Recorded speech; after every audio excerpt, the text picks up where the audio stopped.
Evening, fellow ghouls and specters alike.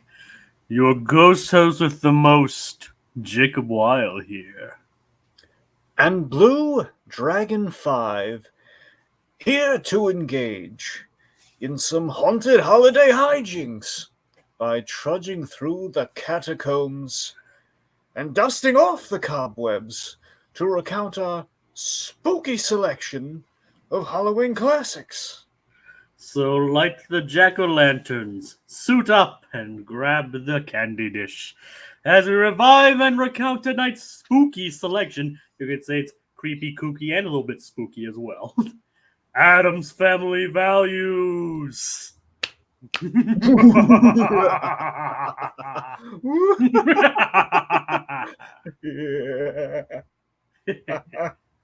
Yep. Tonight's selection isn't just spooky. It's creepy and it's kooky and altogether ooky as well, as you can say. So, Dragon, I know you and Tiki talked about the original one quite a few years ago, right?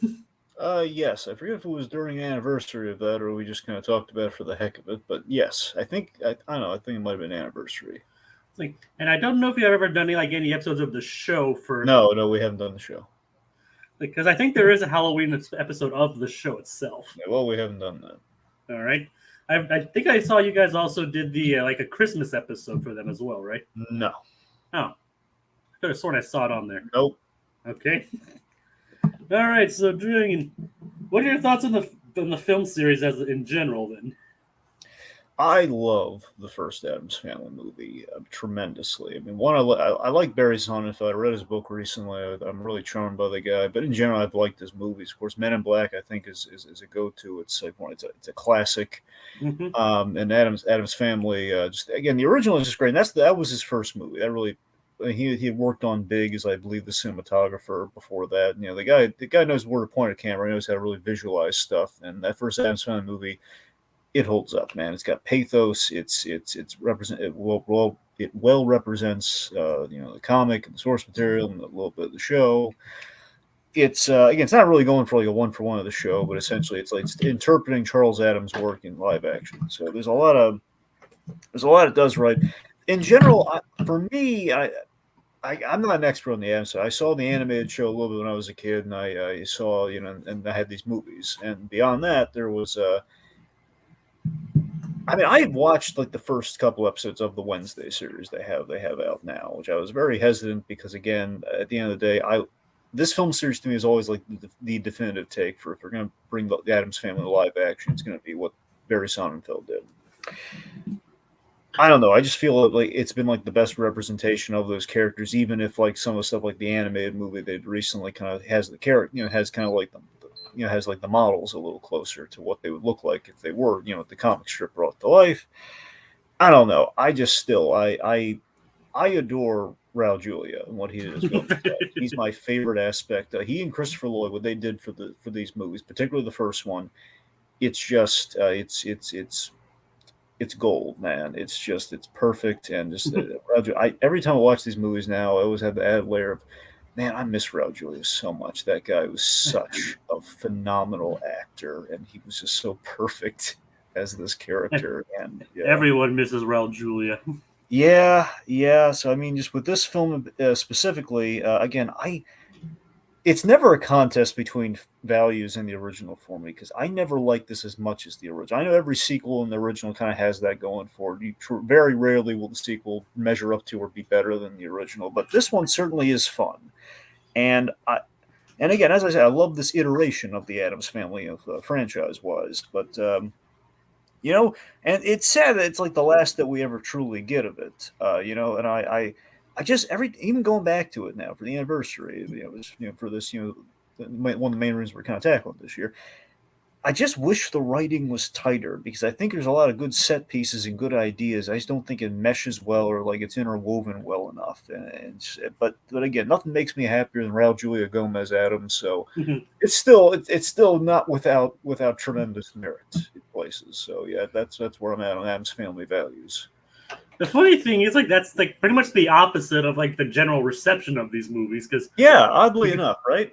Because like the first movie still received positive reception, but but this movie specifically got much more positive reviews in terms of everything, in terms of like critical reception at least. Mm-hmm. And a lot of people in general even like prefer this movie over the original one. Which I never got, honestly, but fair enough. I don't know. Maybe they just like the more broader style of comedy or something. I have a theory as to why I think the critics like this one more than the other one, but we'll break that down once we get into the discussion. All right, but I guess I could give my thoughts on Yeah, this. yeah, please do. Yes, tell folks. It's like, of course, I mean, I can't really trace back all my entire nostalgia when it comes to Addams Family. I think I might have like heard of them, like I might have when I was Well, younger. we all heard the song. I mean, you had to, that had to be the first time you ever heard about them, right? Well, of course, yes, but Yeah. like I said, I don't know if I like heard that first or I saw the TV show first on like reruns. It's like, but I was familiar. I got familiar with them, or I might have mixed them up with the Monsters at one point as well. I mean, apparently it's a common thing because they're both like these macabre sitcoms from the '60s. Yep. And I don't know if we've discussed the Monsters, but we should probably do that someday too. Yeah, but not the movie. Well, not the new movie. We can cover maybe one of the older movies, but not anyway. I didn't even know the Monsters had older movies.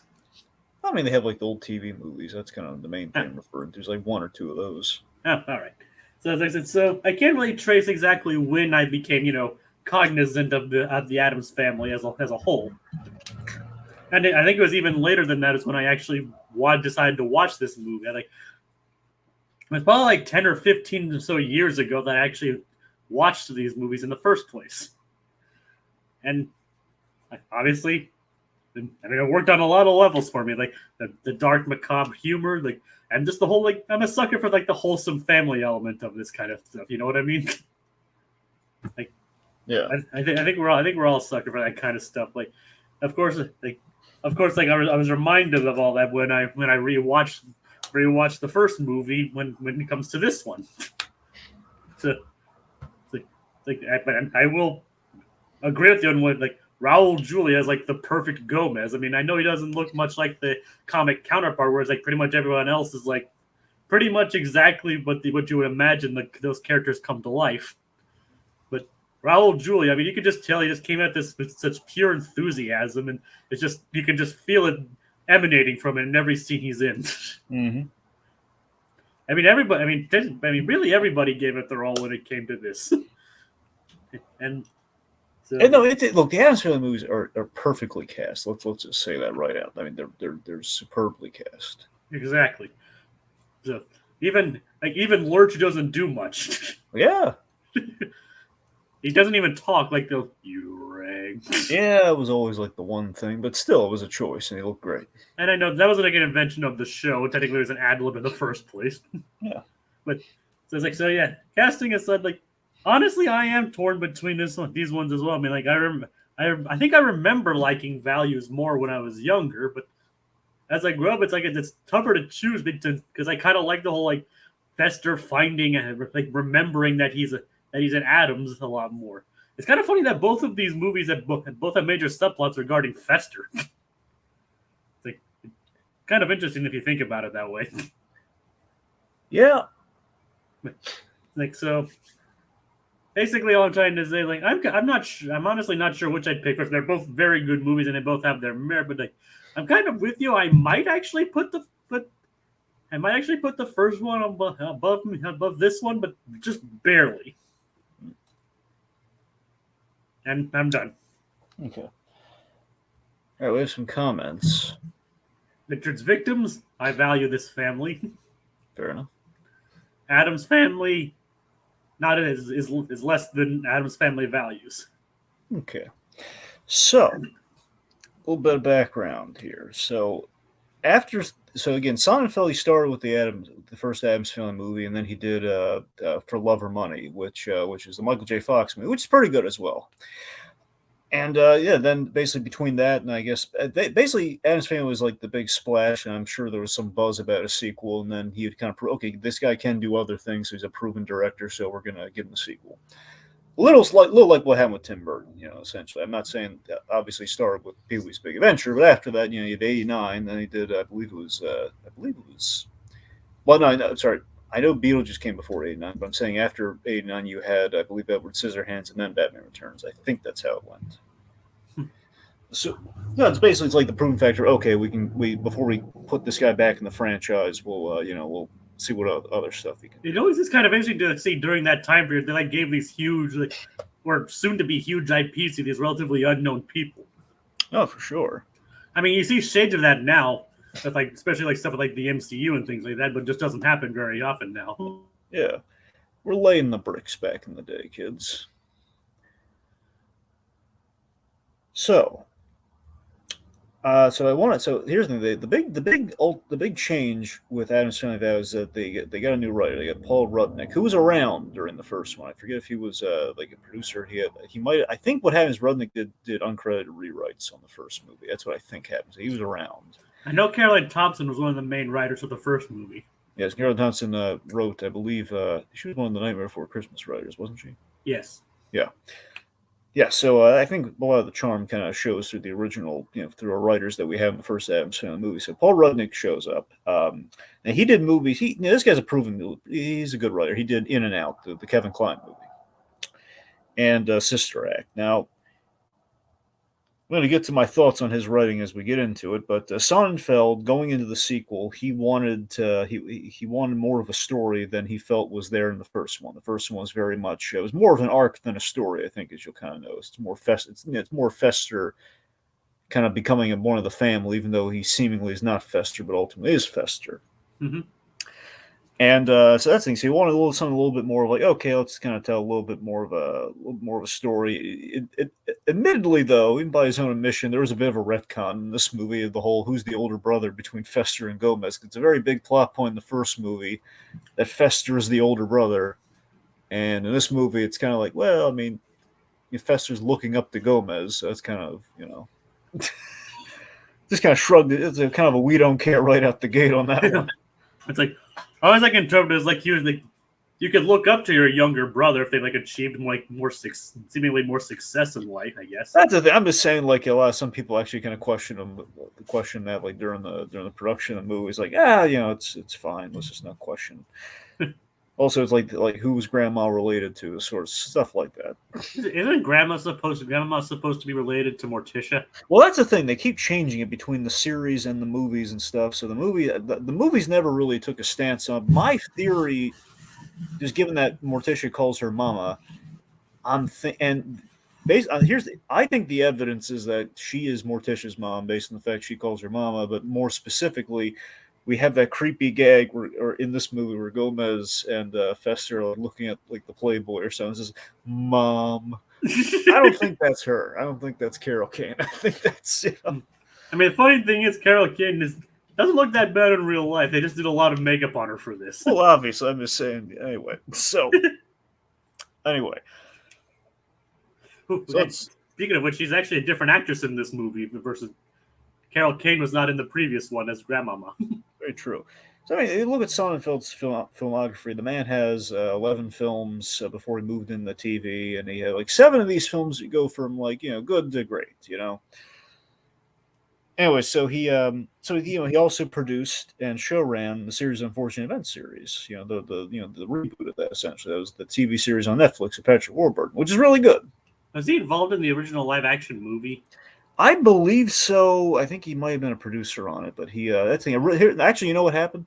What? Sonnenfeld was supposed to direct that, but then there were creative differences, so he left. So I think his name is technically on the movie, but he conceptualized a lot. Basically, as like an obligatory executive producer credit. Yeah, but then he had a much more active producer credit in the series, which he very much did show around had like a lot of involvement in. So anyway. He was also involved in the Enchanted movies as well. Yes. Now, sadly, Raul Julia, in the making of this film, many of his castmates kind of noted this.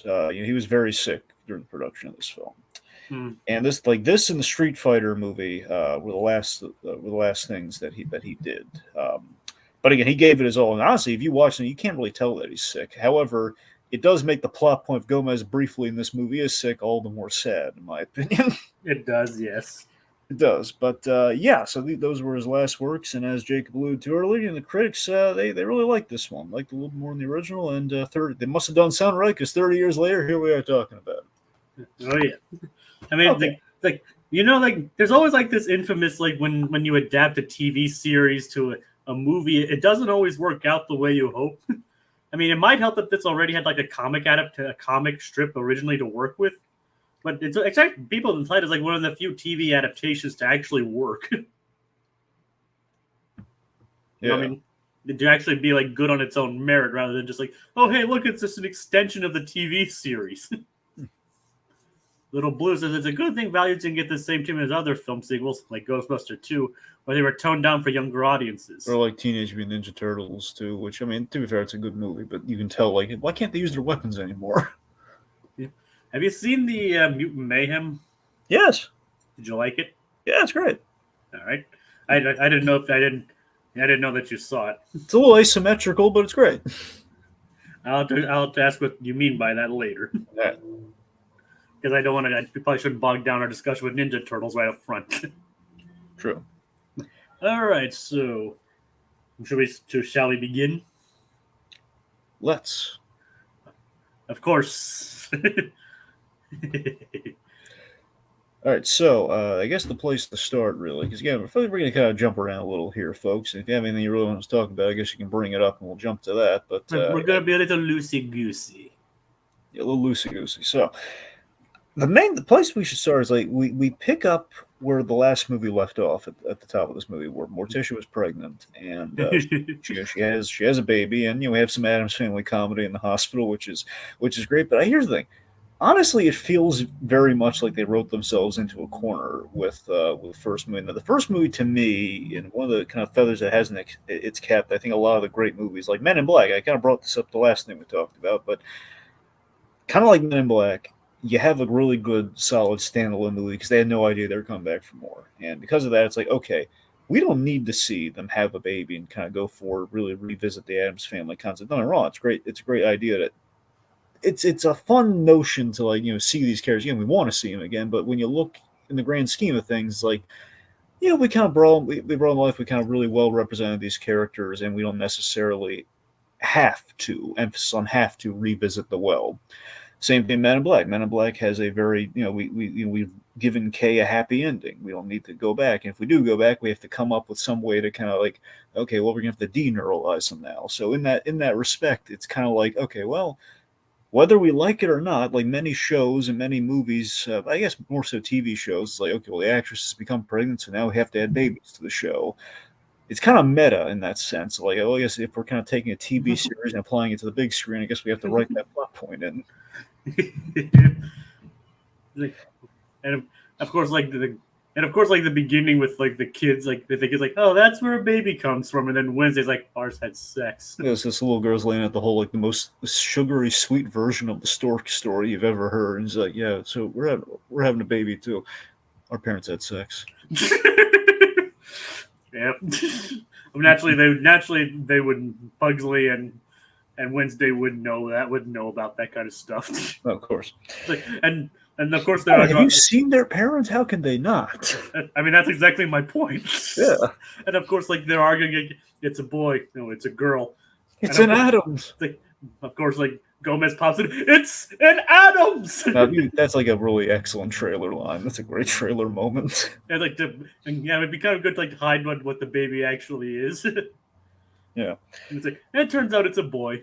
Also, a couple fun facts. One, David Hyde Pierce. We have some fun cameos in this movie, and the wonderful David Hyde Pierce, kind of our mascot for one of our mascots for the channel almost. David Hyde Pierce skiing, as we like to cite often. He's in this. He plays the doctor, delivers the baby. Ooh, I didn't notice it was him.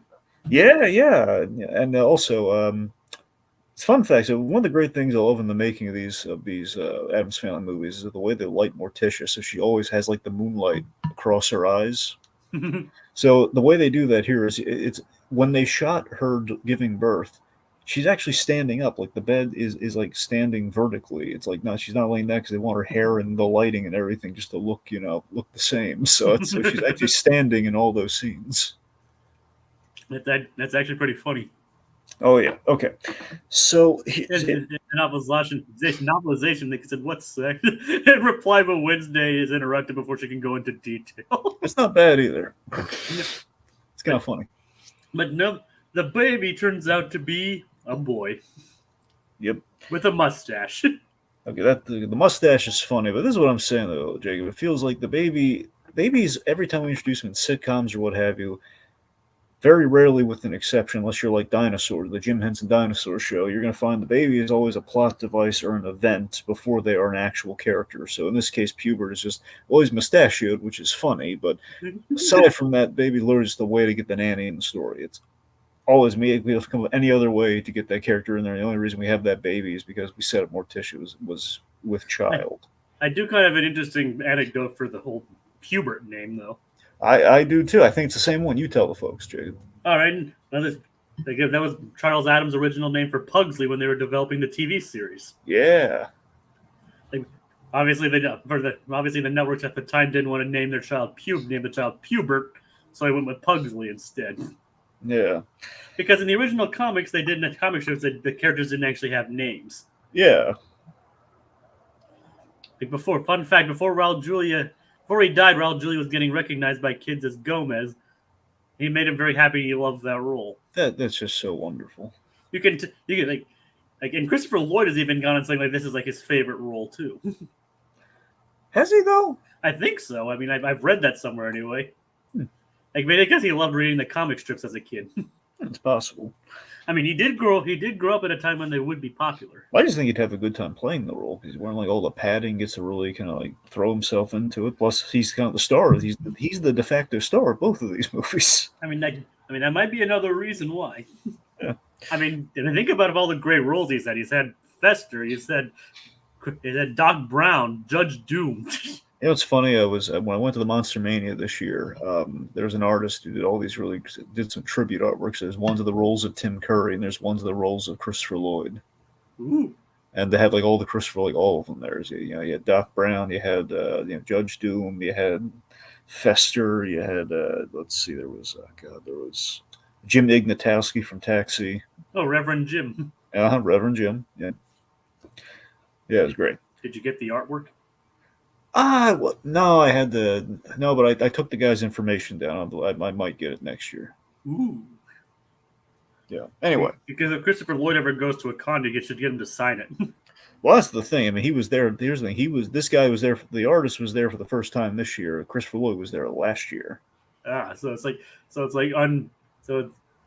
poor timing. Yeah, but I mean, I got him some 8x10, so I didn't walk away empty-handed. But yeah. Oh, that's nice. I have yet to meet Christopher Lloyd. Yeah, he's cool. I mean, I don't doubt it. If he would have come to my Galaxy Con, I would have totally met him. Yeah.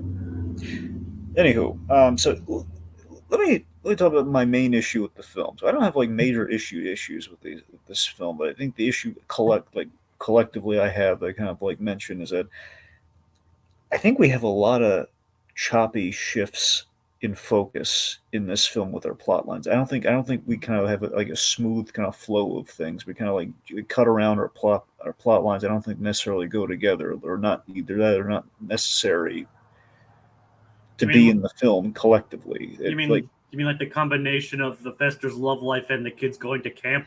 Yeah, that's the thing about it. Let me break down our flow here. It's like essentially what our plot points are in this movie. You have the sibling rivalry plot point with the new kids and the new kid and the old kids, which kind of gets dropped after a certain point. Well, that's the thing. We shifted into the nanny thing, and it feels like we really had like a real hackney excuse to introduce our villain for the piece. So we have the sibling rivalry, we have the nanny plot line, which then shifts, then molds into the love story with Fester, and then we have camp because we just need to write the kids out of the main plot. So we have camp, and then we have the serial killer plot line with said Debbie. So I don't know. There's these. I don't know. They just feel incongruous to me, especially with Fester. Like we have think about this. We have the scene with the kids.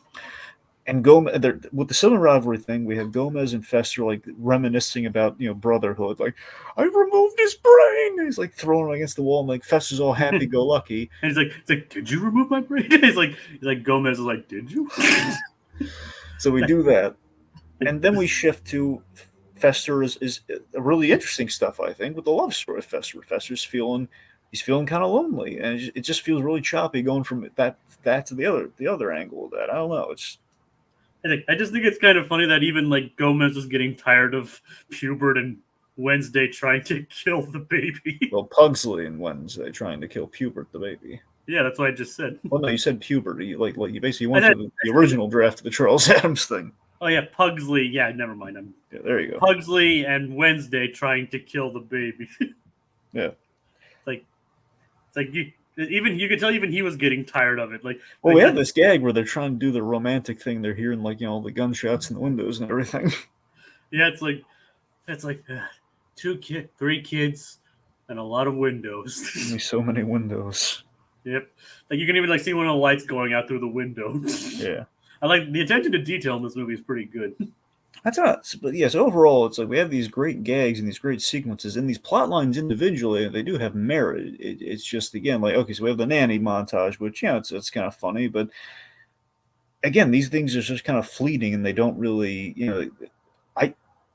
the fact that Sonnenfeld wanted a story, more of a story this go around, where I feel like giving Fester an arc in the first movie was a better story collectively than, okay, and we're just going to tell a bunch of mini stories that are more vignetted than they are just kind of something that kind of plays into the whole of a film. It feels more like episodes of a TV series almost.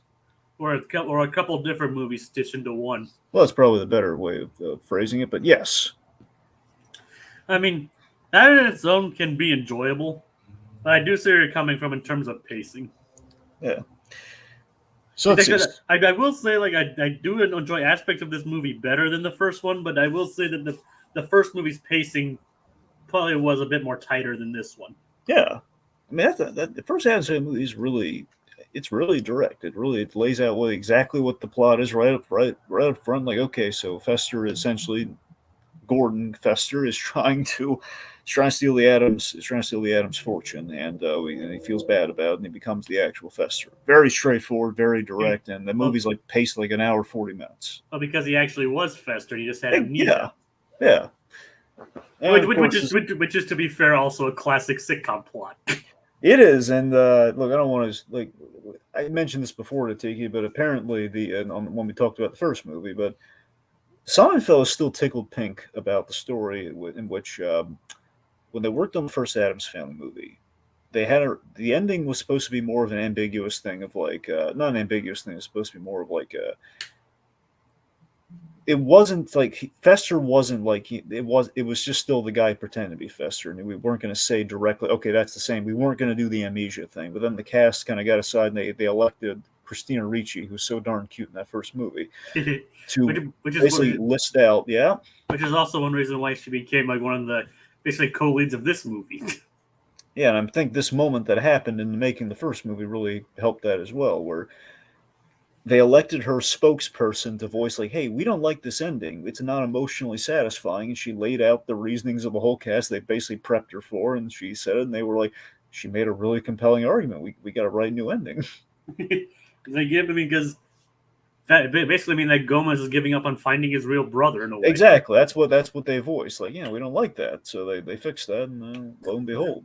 Itchy Lot Productions is corroborating the story. Yes, precisely. That's exactly what happened. But it's a very cute story, and kind of. I think ultimately, and Sonnenfeld even agrees, it was the right call. I mean, it did make a more satisfying movie. I mean, even if it did tap into an old sitcom cliche in a way. Which, if you're going to do it, I mean, it's the Addams Family movie. I mean, for pity's sake. It ultimately, like I said, worked in the movie's favor. Yeah. So one of the new additions to this film that is a real standout, Joan Cusack. As Debbie, the Black Widow. Yeah, so she's great. I love the introduction to, the real introduction to her. Once we had Peter Graves, the wonderful Peter Graves. I was I did recognize him. Who's kind of like Barry Sonnenfeld's sequel guy, because he puts him in this sequel and he puts him in Men in Black 2. Did he put him in?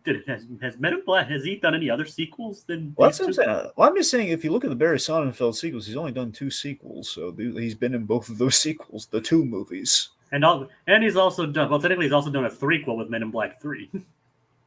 Was he in Men in Black 3? I mean, Barry Sonnenfeld did, not Peter Graves. Yeah, I know. I think Peter Graves was dead at that point. Well, that's what I'm saying. That's why I was really wait a minute. How is that possible? I meant Barry Sonnenfeld. Well, now I know, but he did the original trilogy of Men in Black before we added a 4th movie, but neither here nor there. Code Geass is like these movies. They changed Wednesday's personalities. Used to be more perky and happy. These films made her more like Lydia from Beetlejuice, and it being a refreshing change. Yeah. I just checked. The Addams Family reunion is available on YouTube. Mhm. And originally Wednesday was the youngest, and Pugsley was the oldest. Adaptations vary over who's oldest. Right. Because again, it's never really made clear in the comics. Yeah. But as you were saying, Dragon. All right. Anyway, so Debbie. Debbie. So we have this great. But P.S. Debbie says hi. I just love the way it's still so funny to me. He's reading this very sad goodbye postcard to like P.S. Debbie says hi. Hawaii was great, and I could never see you again. P.S. Debbie says hi. The way Raul Julia says that just cracks me up. He has great comedic delivery. He does. Everything he does is Gomez is over the top. Oh yeah. That's the thing, is as over the top as he is as Gomez, he delivers.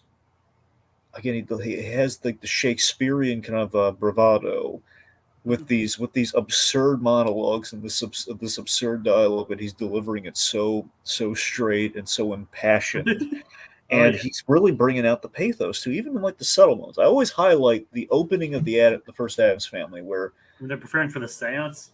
When they're preparing for the seance, and Gomez is looking wistfully at his brother's room, and he kind of exposits the thing that it's been 25 years. And it's not a big scene, but you feel the loss, you feel the love for his brother. And then when Fester's at that door, you have Raul Julia entering, you see that gleam in his eye. It's like, brother! Well, no, not that's remember, he starts off like, Fester. It's like, yes, you see the glint in his eye. He's just. But then every scene after that, it's like, brother, it's great. It's like quick, ask him again. Basically, he plays Gomez like a childlike glee. Exactly. It's like when he's panicking, he's racing trains and blowing them up, and he's laughing like a maniac. It's like everything is done with like this, as you mentioned, Shakespearean gravitas and bravado. Mm-hmm. But it just comes across as also extremely earnest as well. Like he believes it. Like again, I don't want to just keep gushing about the first movie. I love that Gomez, like he's as broad and crazy as he is.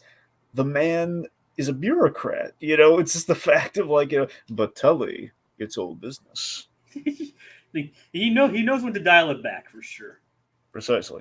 And anyway, so Debbie is she's a great addition here as kind of our Black Widow nanny here, and I love the visual scene in which Peter Graves exposits what the deal with the Black Widow is, and it's his exposition played over visually, things complementing that. Like we're seeing she's low on cash, and we're seeing all the pictures of her past identities. Like that's a really well directed sequence. And she's just laying in the bed, just like eating snacks or something. Mm-hmm. Yeah, eating candy, I think. Candy. Chocolates from a box. It's like a heartbreak. It's literally like a box of a heart-shaped box of chocolates. You never know what you're gonna get. Right. Anyway, so that's another thing with this movie we should discuss. This is what I was alluding to earlier with the writer. So Scott Rudin. Not Rudin. Not the producer. No, not Rudin. I meant Rudnick. Rudnick. Paul Rudnick. Not Scott Rudin. I meant Paul Rudnick. Paul Rudnick. Yeah, Paul Rudnick. Okay. Yeah, he's the guy who wrote this movie. Or Rudnick, however you want to say that. Those are very confusing names. Yeah, I know. I'm well aware. And it's also very similar to Paul Rudd as well. I know. That's the main thing. Every time I Anyway, so I feel he took, and I knew there were some rewrites on the first Addams Family. I it's been a while since Tegan and I talked about the first one, but if my memory serves, I think the third act of the Addams Family movie had Rudnick do a little bit of ghostwriting on it, and I think a lot of that shows here, assuming that is the case. If not, it's maybe them looking at the first movie and Rudnick. A lot of people love the third act of the Addams Family movie, and with that, I think that's where they really drew from. Okay, let's lean heavy into that. Where the third act of the Addams Family movies, we took the Addams out of the house and put them in our world, and there's a lot of that in this movie, and ultimately. Well, I think it played best with a short shelf life versus the whole feature. Okay. Because think about it, we have, we're putting the kids in summer camp, which is the majority of like leaning into that. But then we also have like Debbie is a big component of that, which I think with Debbie, I think it works with Debbie, but it still is like we're really pushing the threshold of like when we take the Addams family out of the house, it's less like a normal person. Like, Fester was our Gordon Fester was our eyes in character. He was our POV character, and that worked wonderfully. We see the weird and wacky world, the creepy, kooky, altogether spooky vibe of the Addams family inside their house. Like, it was very unilaterally set inside that house and just in the Addams premises and everything. Occasionally would venture out, but it was all through that character's perspective. All right. But when we take the Addams family and have characters that are equally as broad and crazy and altogether ooky as them, it creates competition, which I don't know. It kind of makes him not as interesting by contrast, if that makes any sense. I'm not saying Debbie's necessarily a problem character, but more so the camp stuff. The camp stuff's really where like we made the campers and everyone at the camp, with very few exceptions, way too broad. I think we made them too broad. You like too happy and everything. It's like it feels like because of what I said, because of what I laid out there, it feels like the only way to kind of counterbalance the Addams outside of that house is like we got to make those people really broad. We got to unbalance those scales. Yeah, I see where you're coming from on that. Yeah, but again, we'll get to the camp momentarily. We should talk about the love story. It's like first, it's like thanks to Team Stargate, I'll never watch Fester and Gomez's scene after they did that here and Jeff going she. I don't understand the reference to that. I don't know what he's talking about. I just wanted to highlight this. That's just what you were talking about. And Code Geass off in the background. Tim Burton was off to direct the '90s Addams Family, but was busy making Batman Returns. Of course, it's funny how that worked out. What do you mean by? Oh yeah, well, Tim Burton's doing the Addams Family, doing the Wednesday show. That's what he's mentioning here. Yep. Yes, it's kind of funny that he was offered that and he wasn't able to take it now. He also wanted to do it in stop motion as well. That would have been really cool. Yep. All right. So Fester's love story, like he sees Debbie and he falls head over heels for her. For her. Yeah, for her. That's what I said. Yeah. Now the big thing we should mention with Christopher Lloyd's performance in this movie that really occurred to me on the rewatch here is that it's so interesting. Lloyd gets to play full-on Fester versus the eyes-in perspective character who has the arc of becoming or realizing there's a lot of Fester in him because ultimately he is Fester in the first movie. Yeah.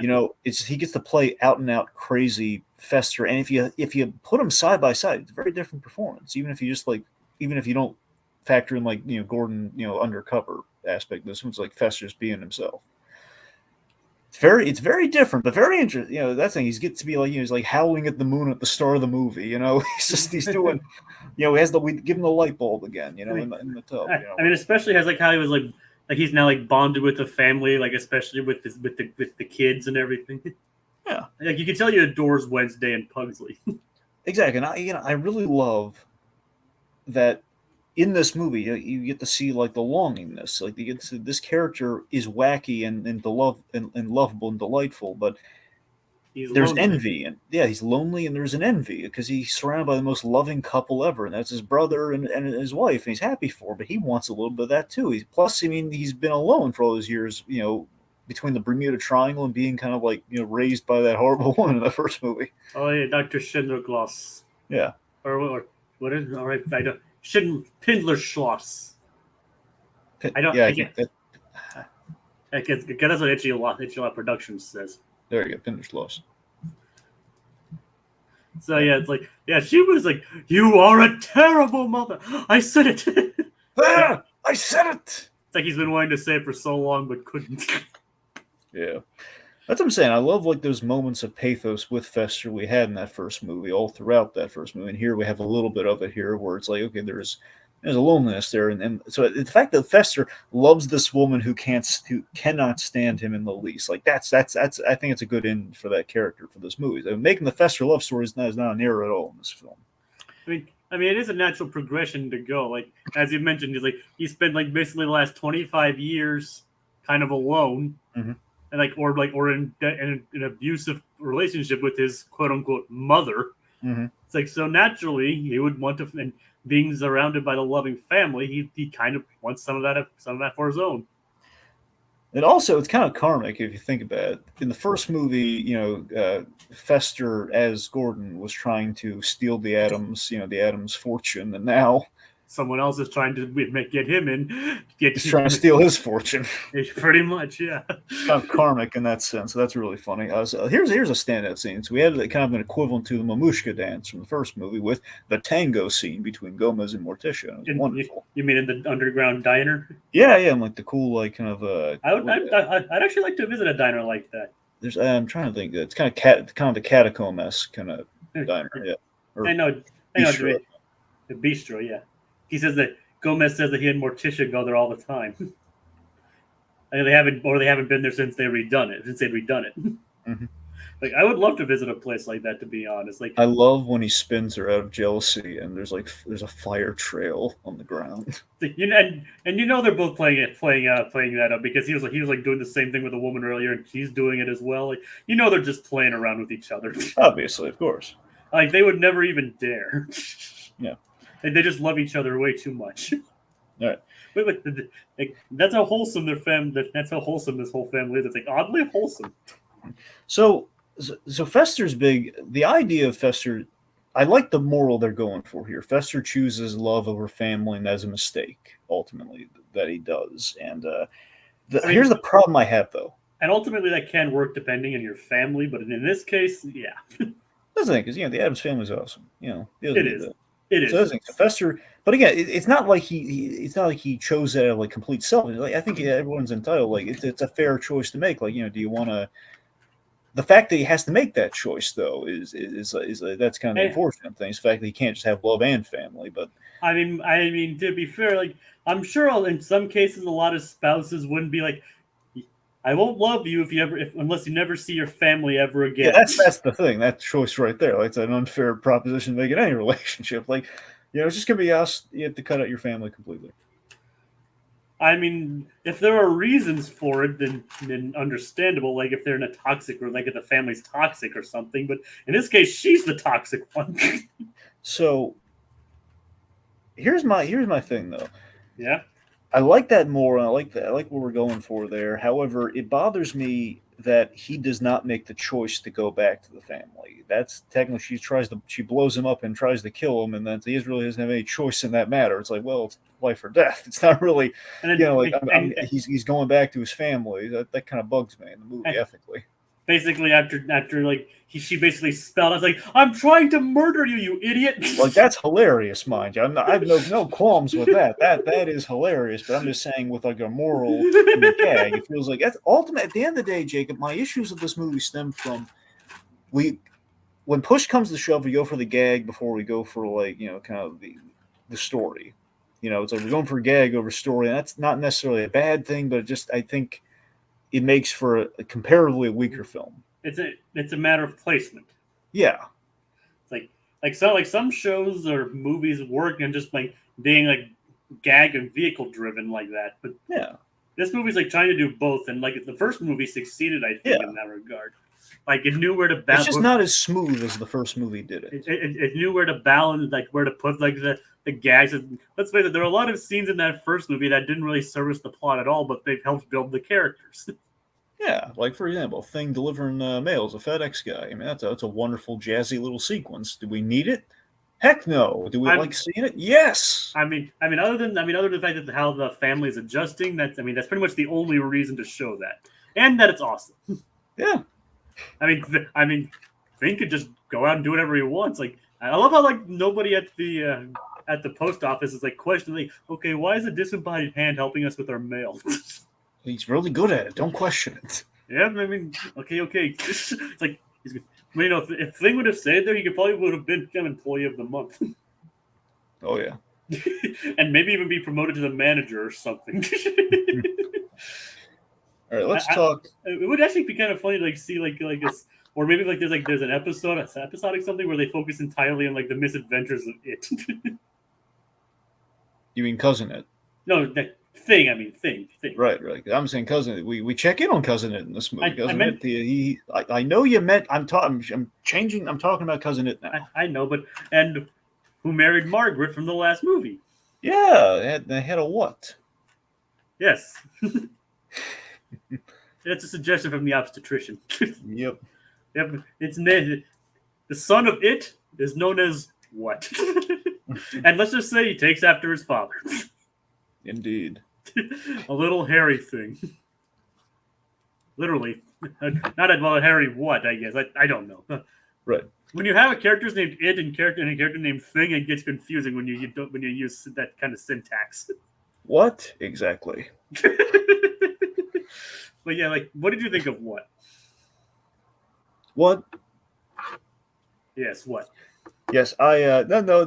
What's cute, man? What was very cute. Dragon, what was cute? What's cute? Yes, what is cute? Anyway.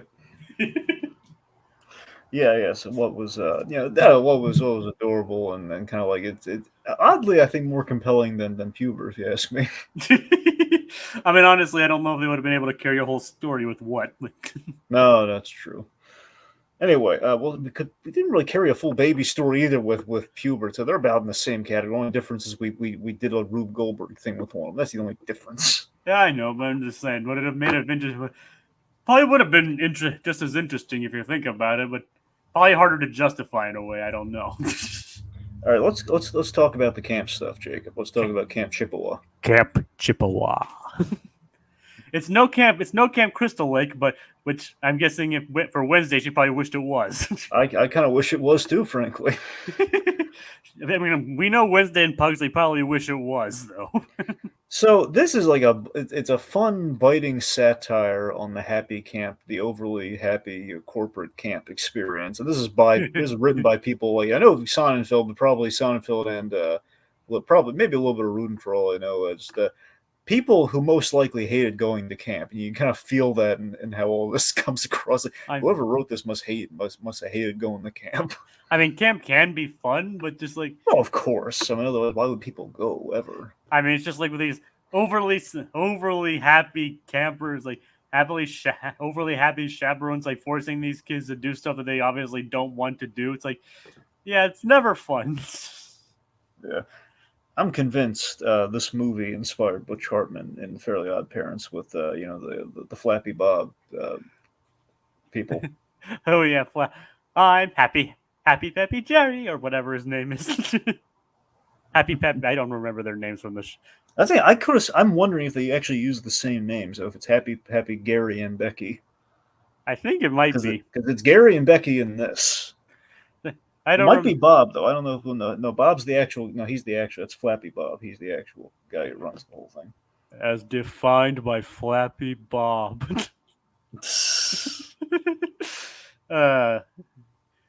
Making him a lawyer was not a good idea on the Pixies' part. Anyway, but yeah, this camp, I don't know if I'd like to go there either. Yeah. Dragon, did you ever go to any kind of summer camp? No. And after this, you probably don't want to anymore. No, heck no. And would you send your kids to one? Unless if I hate them, maybe. You know what? I don't like you. You're going to camp. Well, I mean, to be fair, Gomez and Morticia didn't send them to camp because they hate them. Well, they were. That's okay. So that's another thing to mention too. They were really bad. I don't know. I don't know if I think it was really easy how they were kind of bamboozled into that one. It's like they'll cry and protest, but it's all they want. As I was saying, like, they really fell for that one. Yep, they did. And again, it was for the plot to work. Yeah. So, fun fact: Amanda she's the Girl Scout from the first movie. Is it supposed to be the same character, or just? Well, that's the thing. They don't really. There's nothing saying it can't be the case. I mean, because I didn't even know that they were the same person. I didn't even know they were the same actress. That's the funny thing. No, it is indeed the same. That's the thing, Jay. What was? Oh, by the way, I looked up the names. It is Gary and Betty, so they got half of it right. So it is happy. So it's indeed an Addams Family Values poll. It's got to be. I thought it's an amazing coincidence. Fine, might be an amazing coincidence. I'm more inclined to believe your idea of it being like an intentional half reference. Yeah. Okay, so I'm sorry. Yeah, the what happened was when they shot the movie, they really loved her scene so much, and it was like a big crowd. Please, the crowds loved that Girl Scout scene. I guess like test screenings and stuff. Is it made of real Girl Scouts? And she They just loved her so much. I guess the idea is like, well, this room really big in the test screens. We gotta let's bring her back. Let's find something for her. Yeah, and honestly, it does kind of make sense for that kind of character to return in this for as a like those overly peppy camp girl. Yeah.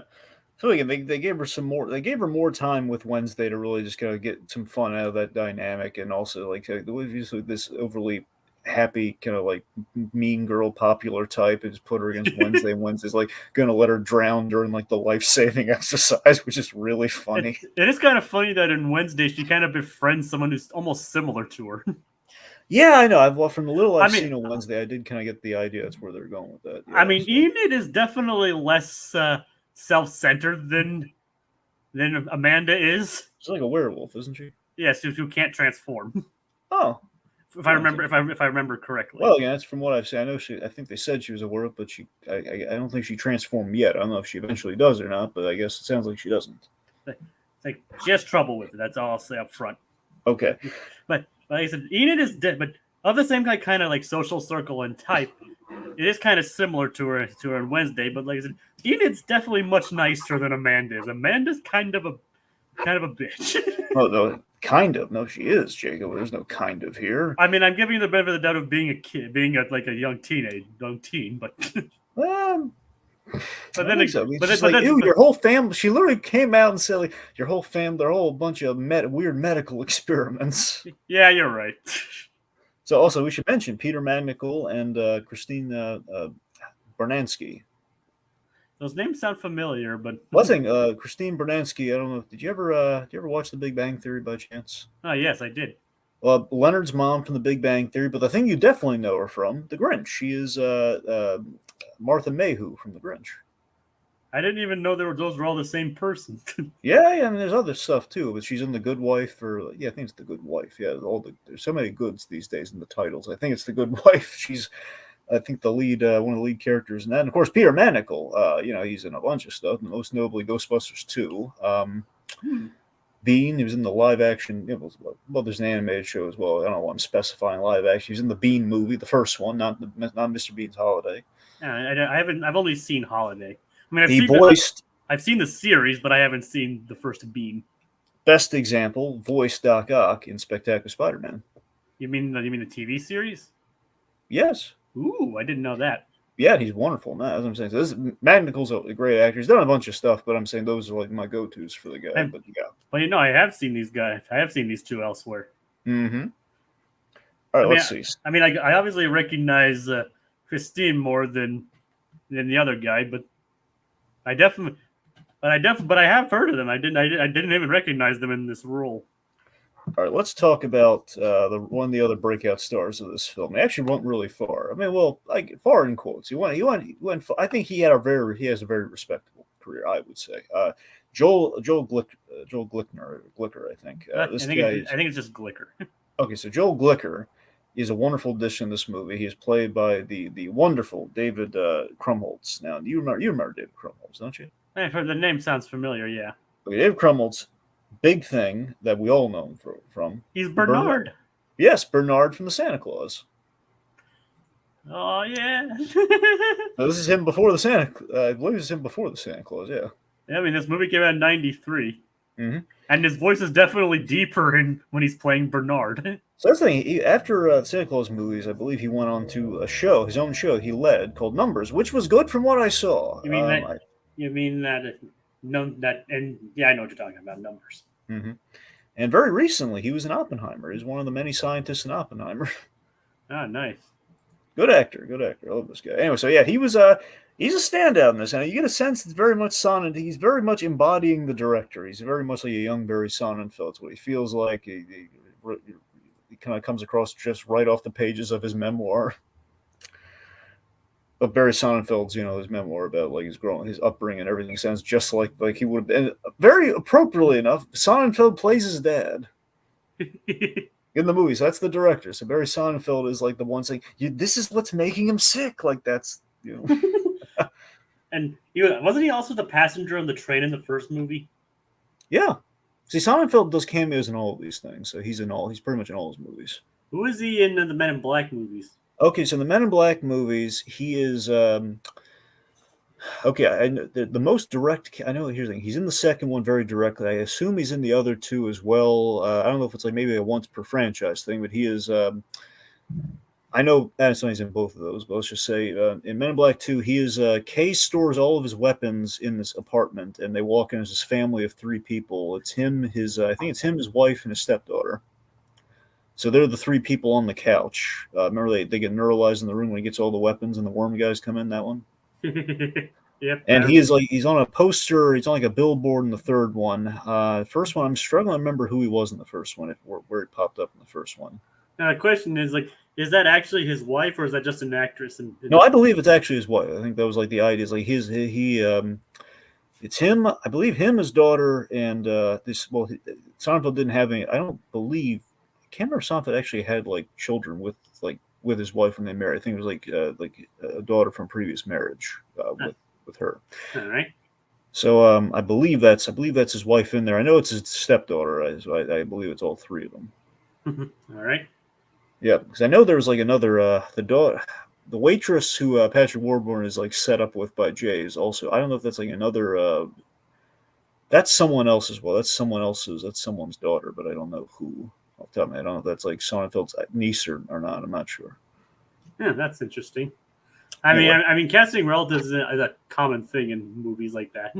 Well, the point being, Sonnenfeld has like fun cameos because, like, they kind of there's like a build up to him as well. Like he's all over the place in series of unfortunate events. Is like they kind of set him up as like this kind of like bleak to camera sort of thing of like, oh look, there he is. Just like every time we're like, oh, remember this guy? Like he's like a portraiture on the wall.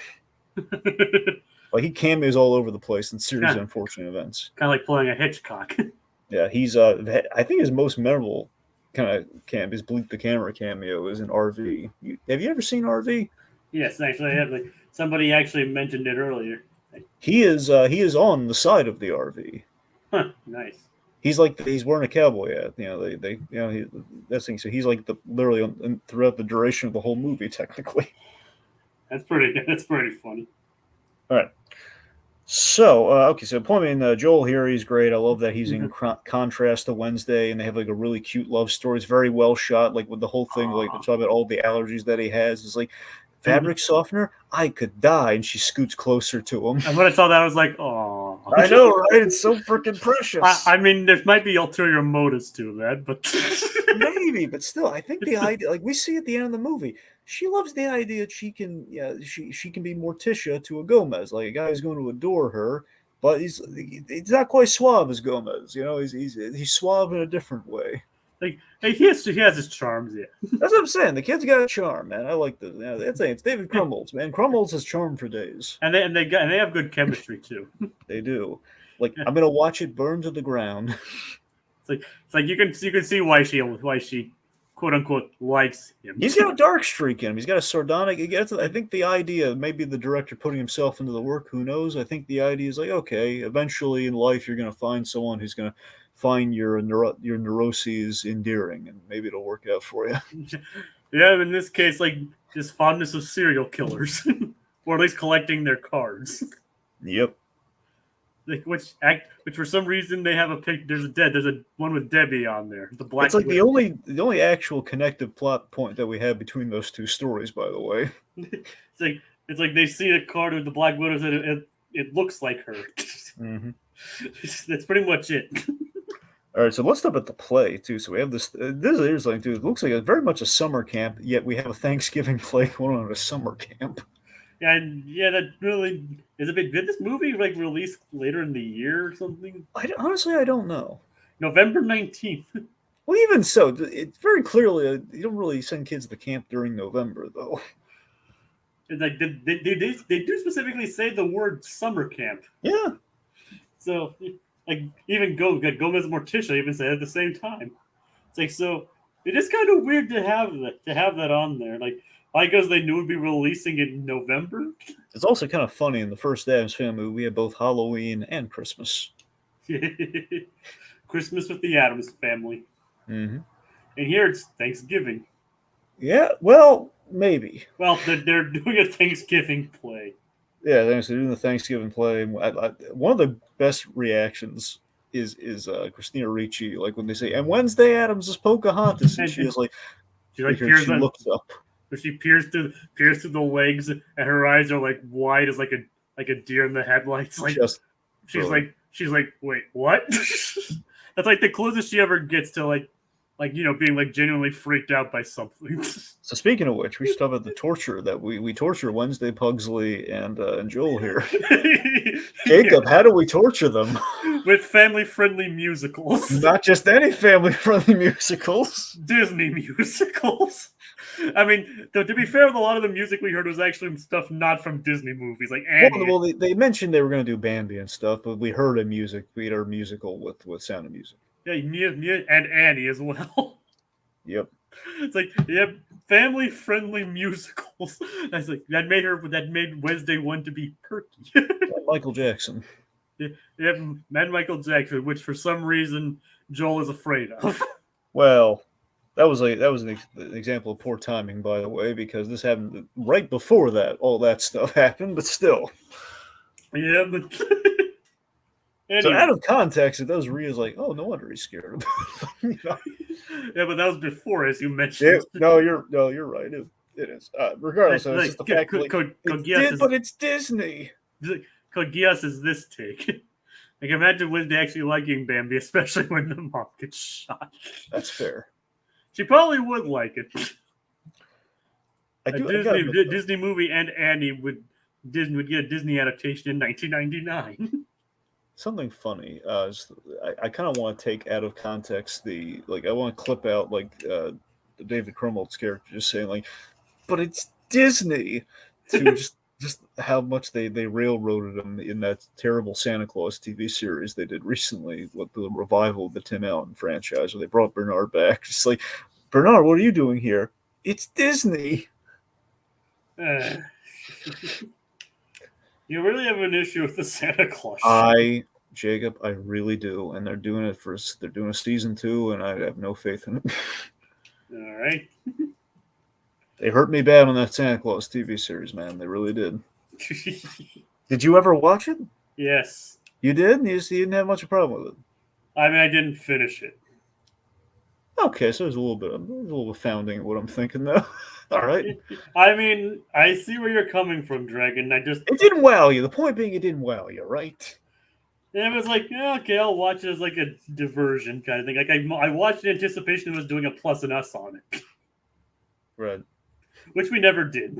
Well, that's what I'm saying. We never did. It was awful.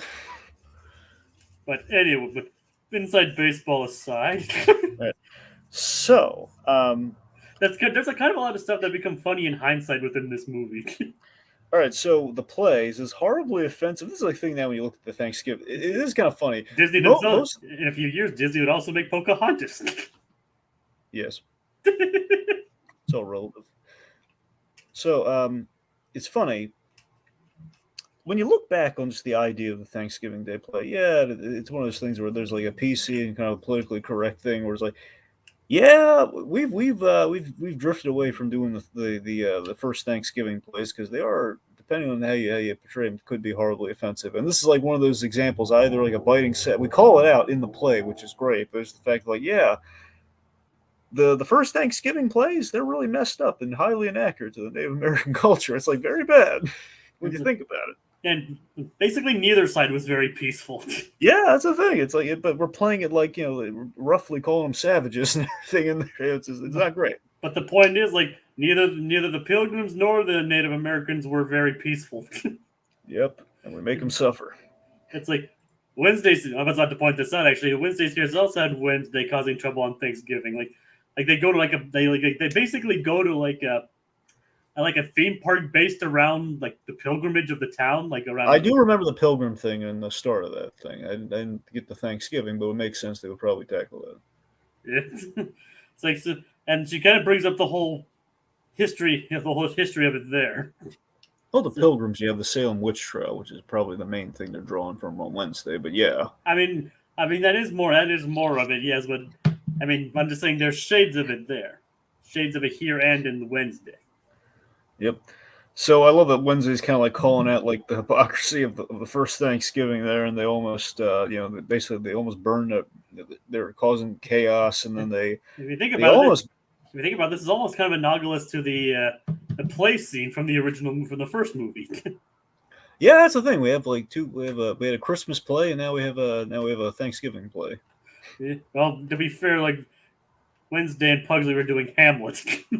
Well, it was more like it was kind of like a weird, it was like a talent show sort of thing. I'm saying it took place during Christmas, it was during a holiday. Things you had elves and everything. So yeah, and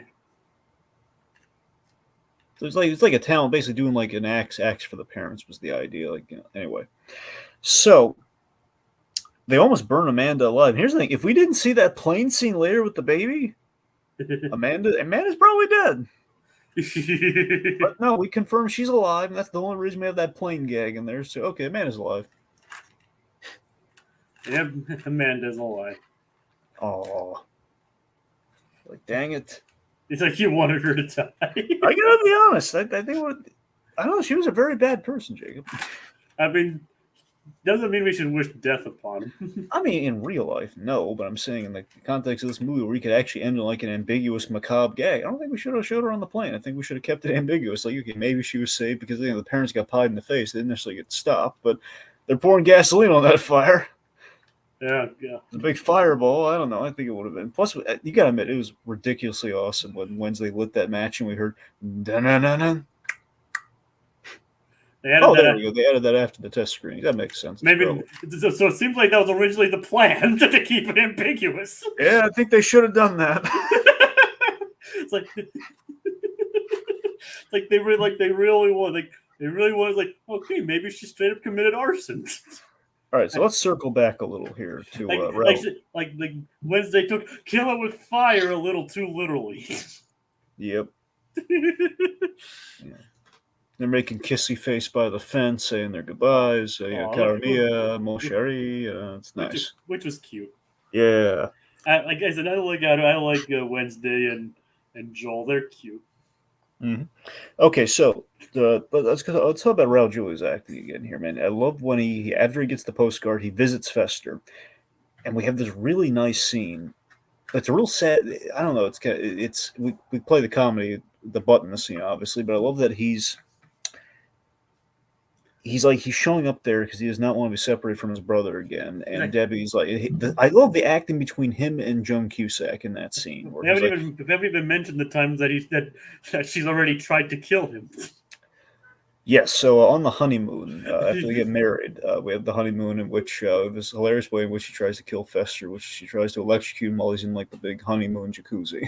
Yeah, she's like dropping a radio into his jacuzzi, and then it's like after thinking he's dead, he does the light bulb trick in his mouth. Yeah. He's like, I love that like the guy's waiting at the airport for their return. Like, where's the body? He's alive. Do you think that would draw some red flags? Yeah. It's like, and I remember like I watched a clip of that on YouTube recently regarding like her trying to kill him. It's like Fester probably just see that as like some kind of foreplay or something. Oh yeah. I wonder how high Wednesday's murder count is. Well, I mean, she's maimed people. I don't know about murdering technically. Well, it depends on it. With this deleted scene, I guess, with this former cut of the Addams Family values, would have definitely been a body count. Yes. As it exists now, just horribly maimed people. Look at the Wednesday series. I mean, in the pool. I mean, if that one, I think there actually is a body count in regard to that one. Yeah. I mean, because that's a little bit because that went a little bit too far. Yeah. But either way, like she keeps trying to kill him, and I've been with Gomez and Morticia visiting him. Like Morticia's all like, "You're keeping you stole it from us, keeping him to some psychosexual spell. I respect that." But what was it? Pastels? Get out of my house. So that's funny, but even so, that's what I'm saying. There's the comedy button we have, but still, I just love that Raul Julia is just acting. I want to hear this from my brother. He's just playing it very dramatically, very sternly. You know, it's like he doesn't believe that he's saying these words. It's like, I want to hear that from my brother's lips. Like, that's a soap opera I can get behind, man. Why can't all soap operas be that cool and dramatic?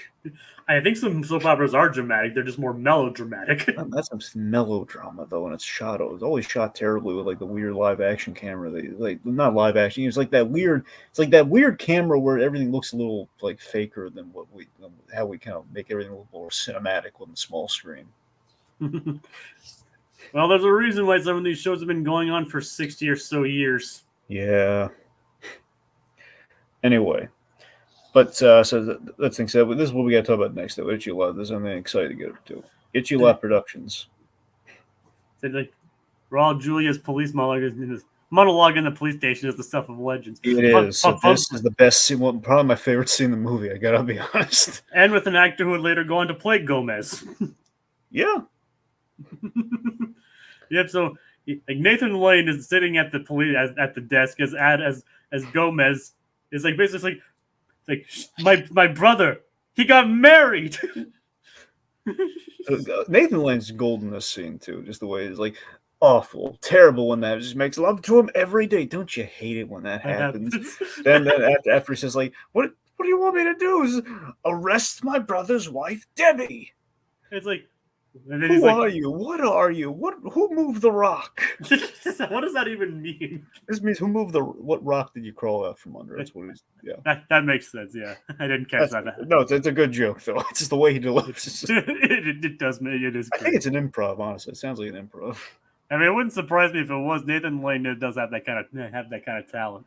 So this is what I'm saying though. He's like, don't make me call Ringling Brothers. But seeing Raul Julia, even as sick as he was, still delivering a performance of this caliber is exceptional. Just the idea of Gomez, he is at wit's end. He doesn't want to lose his brother like he did with the Bermuda Triangle again. He's a man who believes in the system. He believes in the bureaucracy. He's going to the authorities, but obviously he's not realizing how silly he sounds right now, what he's asking. But he's just like so maddened by this. He just snaps, and just a moment like this, Jacob, the role I would have loved to have seen Raul Julia play in life. I would have killed to see him play Dr. Victor Frankenstein. That is like the role I would have loved to have seen him play.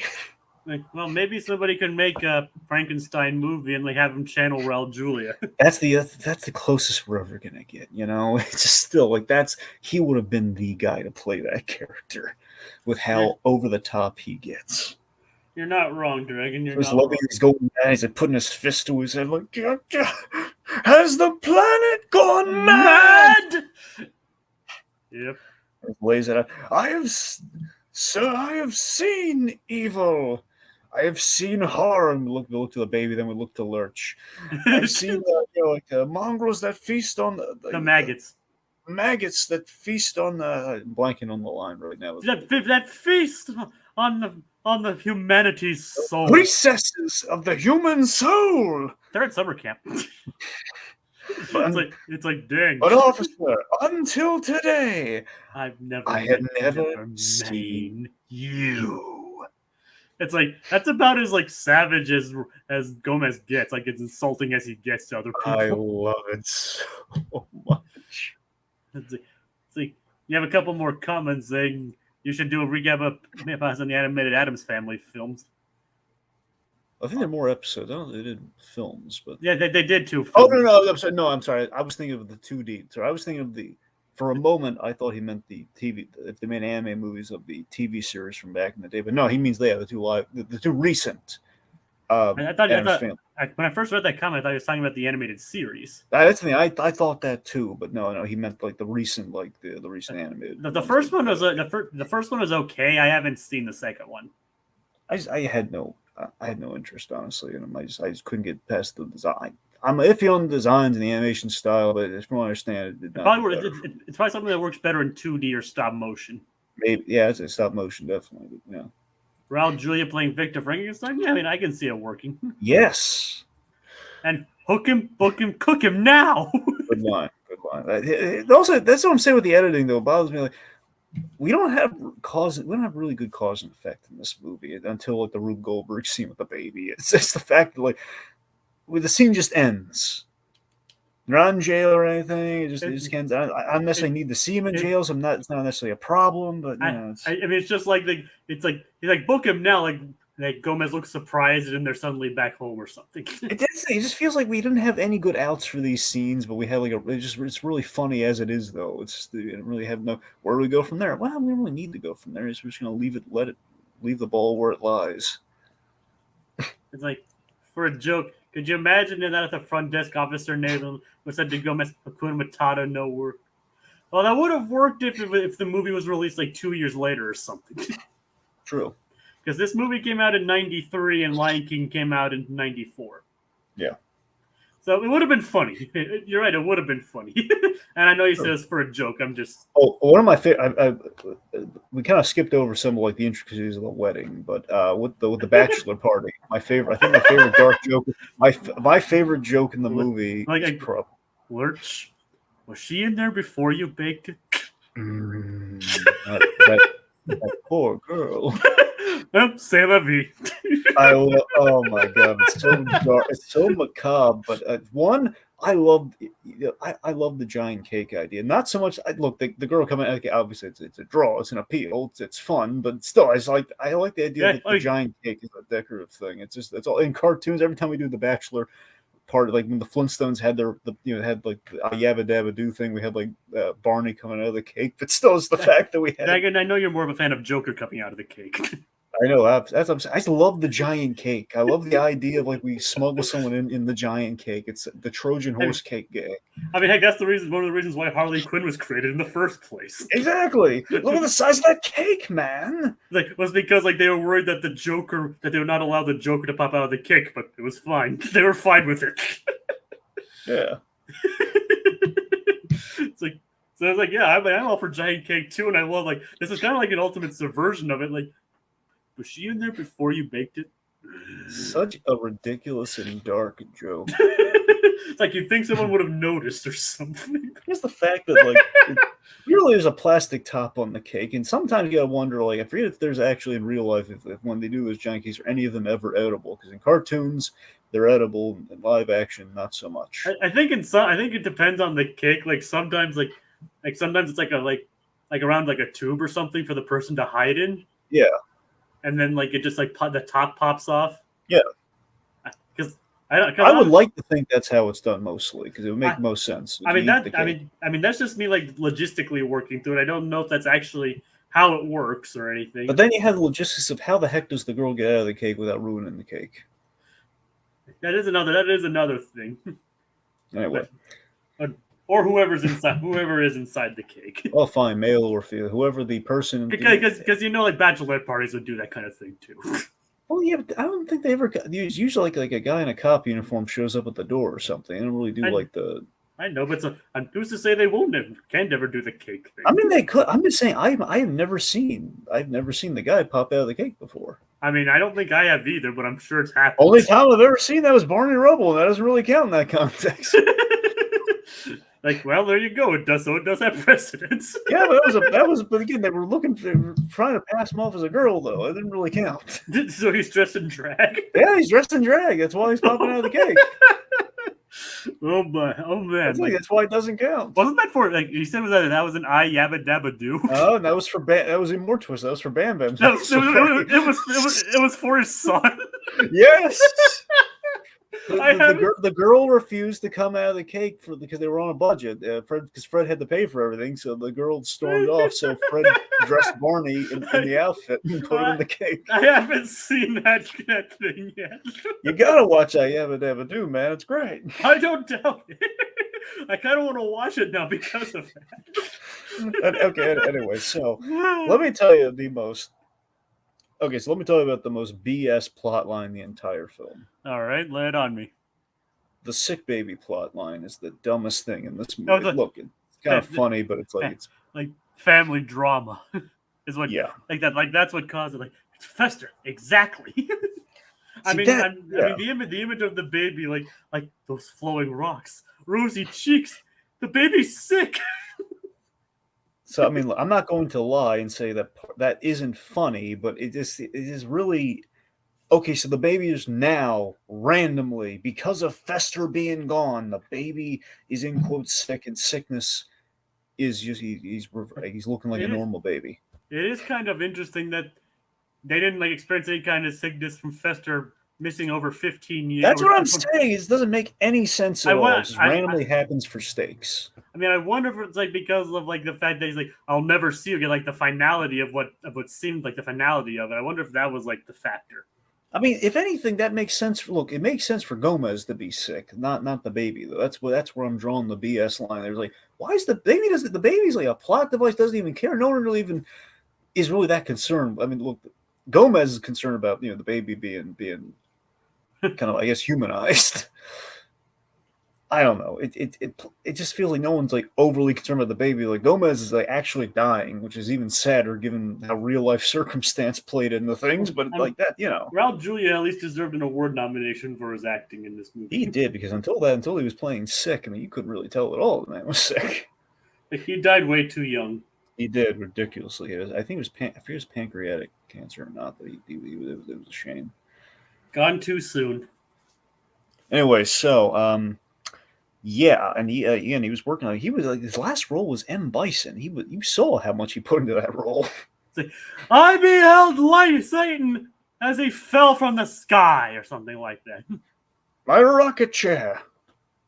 Of course. That's what I'm saying. All right, so because here's the thing. So I'm 2 months about the sick baby thing. Because on one hand, I think it's complete BS how it happens. I do love, Raul Joy. He's so freaking compelling. He's like your president, please, I beg you, take me. It's like, yeah, that's great. And again, like seeing Gomez again, it's as hammy as we're playing it. The whole swing low, sweet, as he's singing show tunes. And the question is, it breaks your heart, though. Like, man, why didn't it affect Morticia? Well, that's what I'm saying. None of this makes sense. I mean, it's the Addams Family dragon. A lot of it isn't supposed to make sense. I know, but either way, it's. I know where you're coming from, though. I'm just saying. The Cat in the Hat joke is kind of funny, though. Oh no, he lives. It's like, I mean, that's normal for Morticia, though. Yeah, it's the fact that even though it's kind of very funny and over the top, is Gomez, your heart goes out for him as he's like dying in bed, despite the fact he's like singing show tunes and he looks utterly fine. I mean, that kind of happened in the last movie too.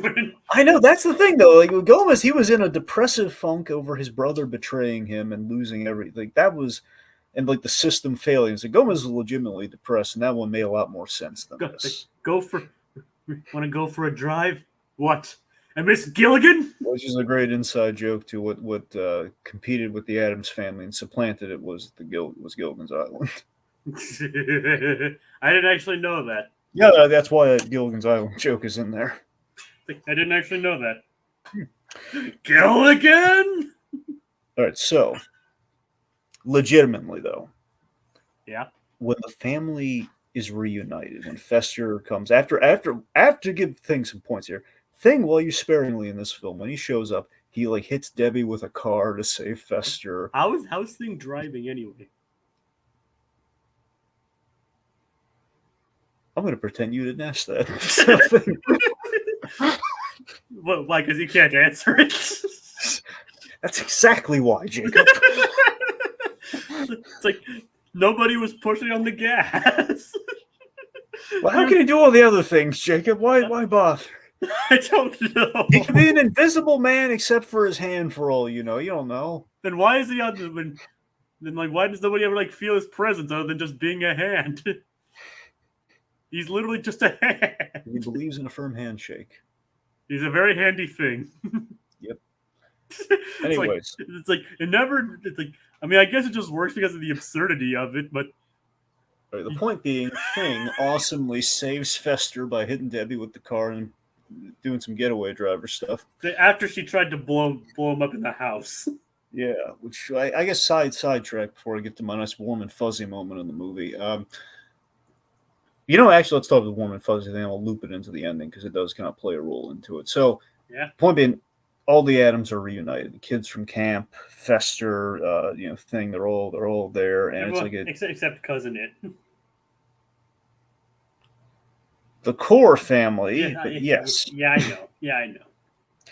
the family's reunited, and genuinely, it's a wonderful moment because they're all just like like Pugsley goes to hug Uncle Fester, and the ones that you sent us to camp, and the parents are kind of feeling bad. They're kind of realizing, yeah, Debbie was a bad person. She pulled the wool over our eyes on that too. Probably we were too busy to remember the kids. Yeah, But it's but like then Wednesday goes for the hug, man. It's like the fact they're all reunited, and it's just so beautiful.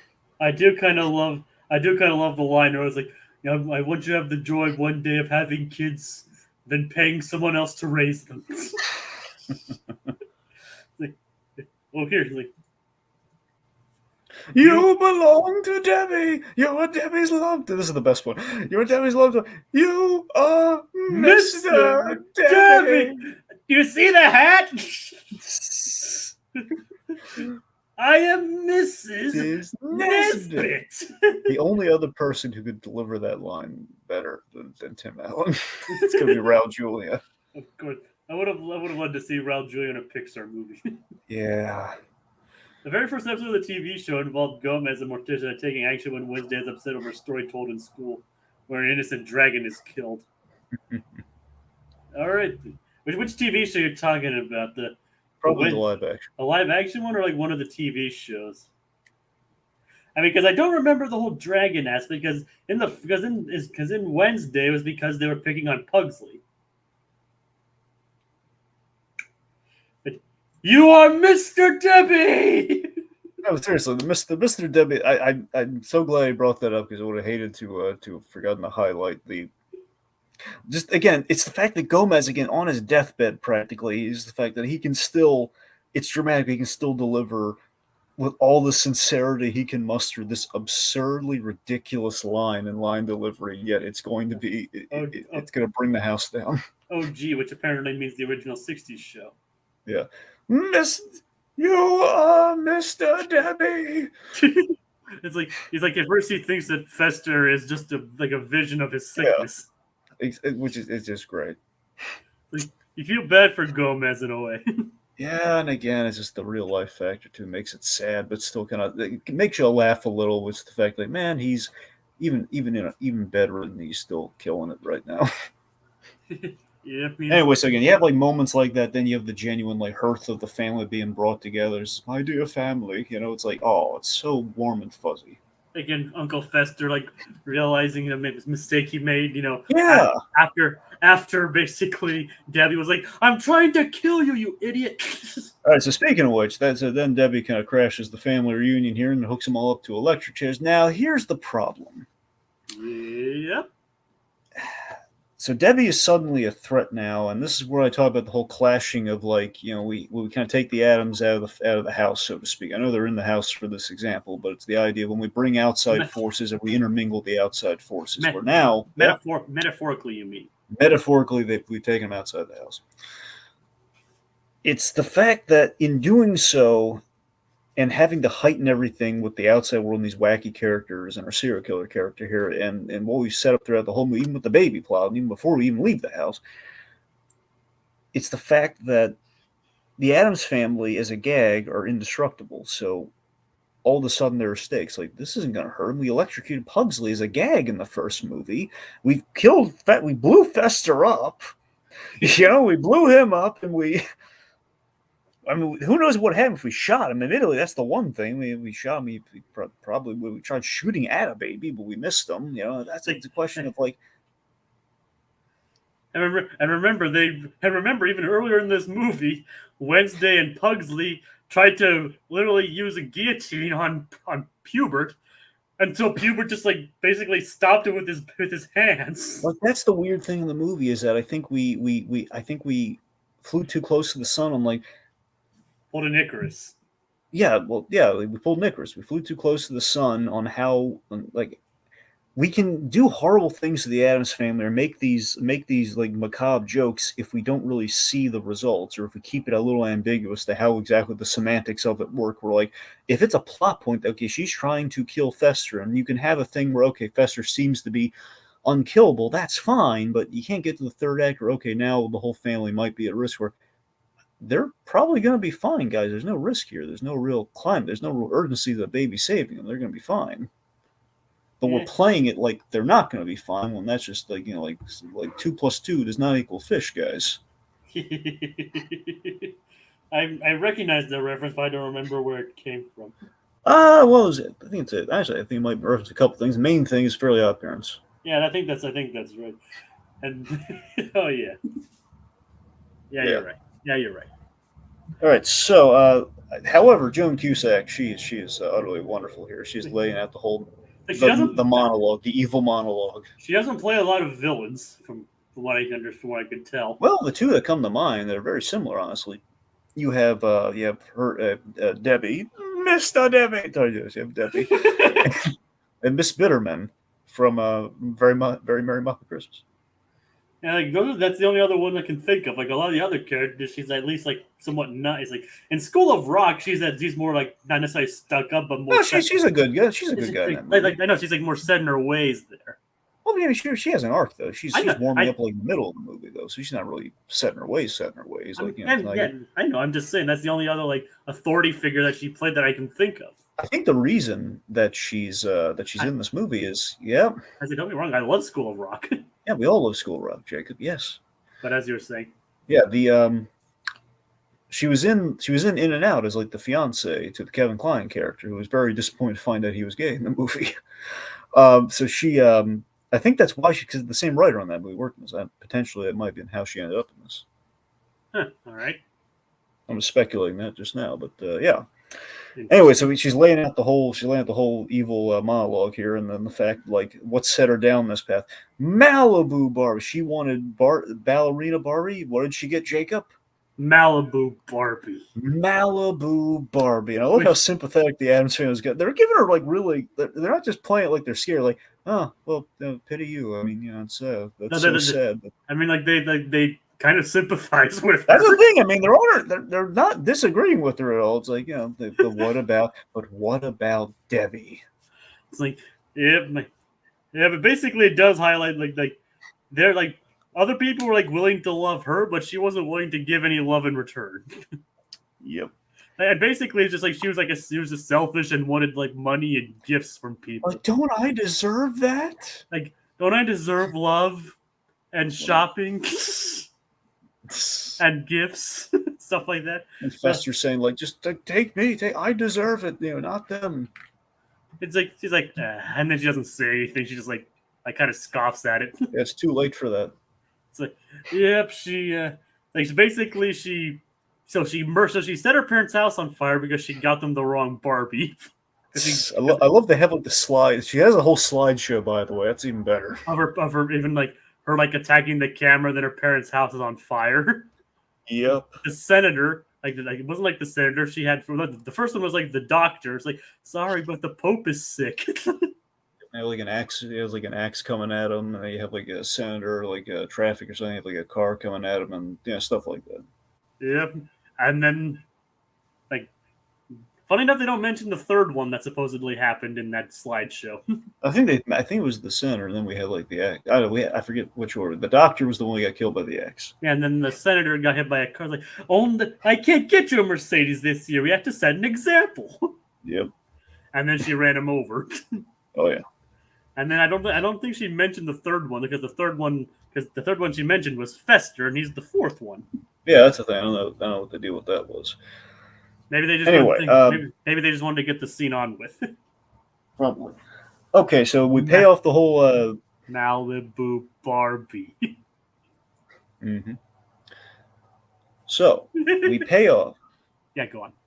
We pay off the bowling. We pay off the bowling ball thing where they're trying to see which is going to bounce first. So in this whole Rube Goldberg thing, the bowling ball is what saves the day when it bounces and it sends the baby up in the air to the heavens to the plane and then falls all the way down. It kind of is it's like a very cartoonish thing. I don't have her name offhand, but the character that plays Amanda's mother, that's BB from Frasier. Kristen. Her name's on the tip of my tongue. Hmm. What is it again? BB. I'm saying the character in Frasier is BB. It's Amanda's mother in the movie. So BB Oh, was Frasier's agent from the Frasier show. oh, nice. Yeah. Anywho, yeah. So the baby comes down, then we electrocute rather graphically. We electrocute Debbie until she's literally ash on the floor. It's like, well, she flips the switch because the Addams, of course, have electrical torture devices. Yeah. I mean, because it would be more surprising if they didn't at this point. Mm. It's like, and basically the baby just lands in there and like connects the wire leading to her, and it electrocutes her, turns her into dust. Yep. And a pair of shoes and a credit cards. Yeah, and then the movie, it's kind of like we do the time skip like we did at the end of the last movie. And but the thing is that if you see it, Fester's kind of into it when she was getting electrocuted. Oh, of course, it's like, yeah. it was a guess. It was a guess for sure. That was a shock. Better point. But yes, sometime later. So sometime later, pretty much like a year, because I think it's the baby's first birthday. Yep, everyone's getting ready. Fester's bringing out some gifts, and of course they're visited by Margaret, it and what, and the nanny. Dementia. It means insanity. My Fester means to rot. And what do you know? That's Fester's perfect woman. Yeah, so things are looking up for Fester, and we've kind of accepted, for better or worse, the baby. And I know dementia doesn't exactly mean insanity, but it's like a more specific mental health issue. But it works for the movie at least. But Jacob, it's a hand that can't drive, and you're questioning the definition of dementia. I'm not questioning it, Dragon. I'm not questioning it. I'm just stating it. And is dementia something very different than insanity? All right. So, like I said, it works for the movie though, and obviously the hand driving works for the movie as well. Okay, so we have Joel. Joel is kind of there, and he has like a Gomez mustache and everything. Yep, and I don't think Wednesday's too into it. Not particularly. She's not. Well, I don't know. It's like I think she's just kind of like she's not for it or against it, honestly. She's like indifferent. Yeah. So anyway, Joel's trying to give Debbie the benefit of the doubt that she was sick in the head, and no, she wasn't sick. She was just sloppy. If I wanted to kill my husband, I'd scare him to death. So, case in point, when he's going to put flowers, we pull a Carrie, and the hand comes up from the grave and like grabs him. It's like if I had a husband, I would scare him to death. And then Debbie's hand reaches from the grave and grabs him. Ah! And Wednesday smiles. And thus ends the movie. Is he actually dead? Who knows? Well, she actually did. We know she's dead, but he's fine. He's gonna be fine. It's like the question is like they were planning a third Addams Family movie, but they didn't continue with it because of Raul Julia's death. But the wonder is like if Joel would have in fact returned for that movie. I would have liked to think so, but he would have been kind of busy at that time. So who knows? I mean, maybe he was busy because this other next movie got canceled. Maybe it's all a big what could have been. Yeah. If Raul Julia would have not unfortunately passed away, there might have been that third Addams Family movie.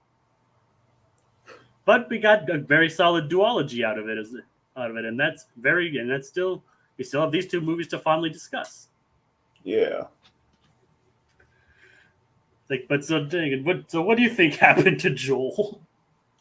I mean, I'd like to think Wednesday, helped him, or maybe use like a shovel or something to remove Debbie's hand to save him. But I mean, the way she was just staring down, she's like, "Yes, right." I mean, worst case, I think Joel, it's just a hand, so he probably could have gotten away. So either way, I think he's fine. It's just more of a scare. Yeah, just a scare, It's So do you think Wednesday actually would pull that kind of thing? She hasn't learned the nuance of it that she has with that Morticia and Gomez have. I think the idea, I think ultimately what they're saying is ultimately she would end up with Joel, and then perhaps she would kind of scare.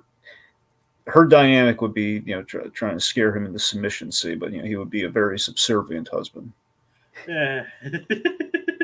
It'd be like a charm where she likes keeping him around, sort of thing. So it's very much she'd be her mother's daughter, and maybe Joel would be a less smooth version of Gomez. I think that's ultimately what they're suggesting would be the path there. I mean, I could see. And in a sequel, we might see kind of a dating version of that. Yeah, I can see that happening. Yeah. And we never get to, like I said, that's the end of the Addams Family duology. And a fun fact, Christina Ricci, as you probably know, actually does appear in the Wednesday show. I did not know that. Yep, she's one of the she plays like one of the head characters in there. Huh. I was like, so she's basically, it's kind of like passing up the torch to Jenna Ortega in a way. Nice.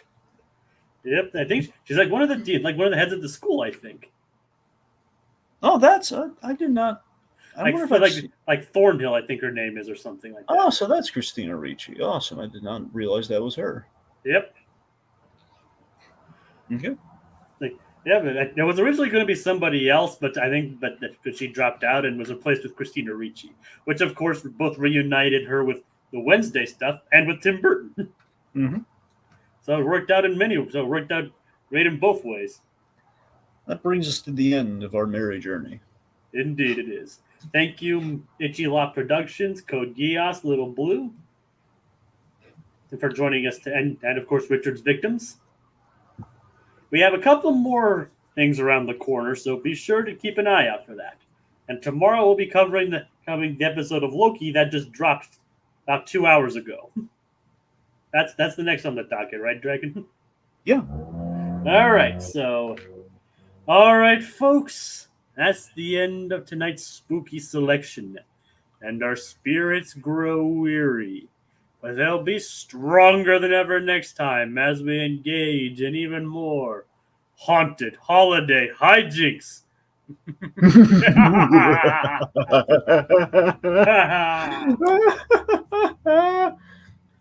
Mr. Debbie!